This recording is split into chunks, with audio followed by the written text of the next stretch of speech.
اسرائیل پر ہوا پھر سے اٹیک۔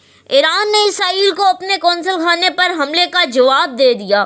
ایران نے بدلہ لینے کے لیے اسرائیل پر درجنوں ڈرونز اور میزائل لانچ کر دیے۔ ایران نے جیسے ہی اسرائیل پر حملہ کیا، اسرائیلی علاقوں میں سائرن بج اٹھے۔ 13 اپریل 2024 کو 300 سے زیادہ راکٹس اور میزائل اسرائیل پر چھوڑے گئے۔ اس کی ذمہ داری ایران نے لے لی ہے۔ یہ اٹیکس 3 ریزنز کے لیے کافی زیادہ انٹرسٹنگ ہیں۔ نمبر 1، 99% راکٹس انٹرسیپٹ ہو گئے۔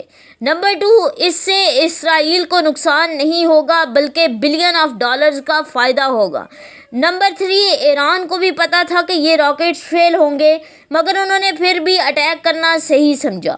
ایران نے یہ اٹیک کیوں کیا؟ آج ہم یہ ریزنز آپ کو سمجھانے کی کوشش کریں گے۔ آپ کو یقین نہیں ہوگا کہ ایک زمانہ تھا جب ایران اور اسرائیل دوست ہوا کرتے تھے۔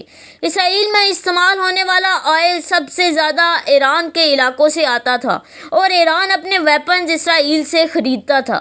لیکن ایسا کیا ہوا کہ جس سے دو ملکوں کے تعلقات خراب ہو گئے؟ کیا یہ ورلڈ وار 3 کی شروعات ہے؟ 1 اپریل کو اسرائیل نے ایران کے قونصل پر اٹیک کیا۔ اس اٹیک میں 1 ایرانی جنرل اور 6 اور لوگ مارے گئے۔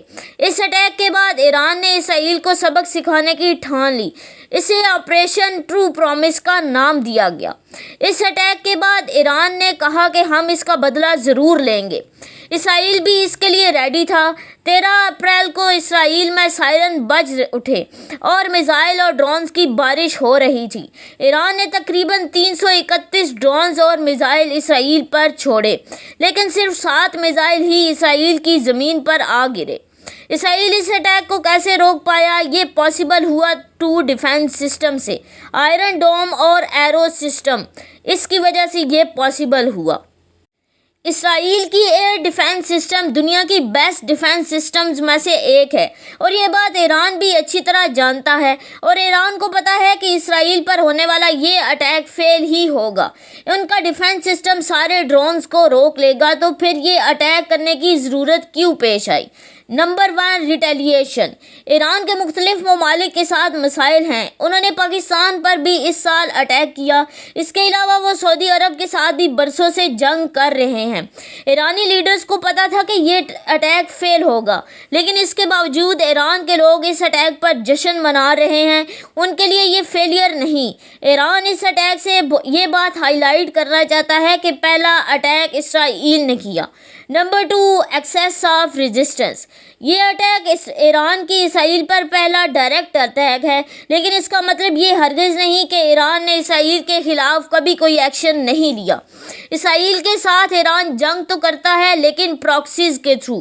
ایران اور اسرائیل کی جنگ میں ایک بات بہت خاص ہے کہ ایران اسرائیل پر کبھی بھی ڈائریکٹ اٹیک نہیں کرتا۔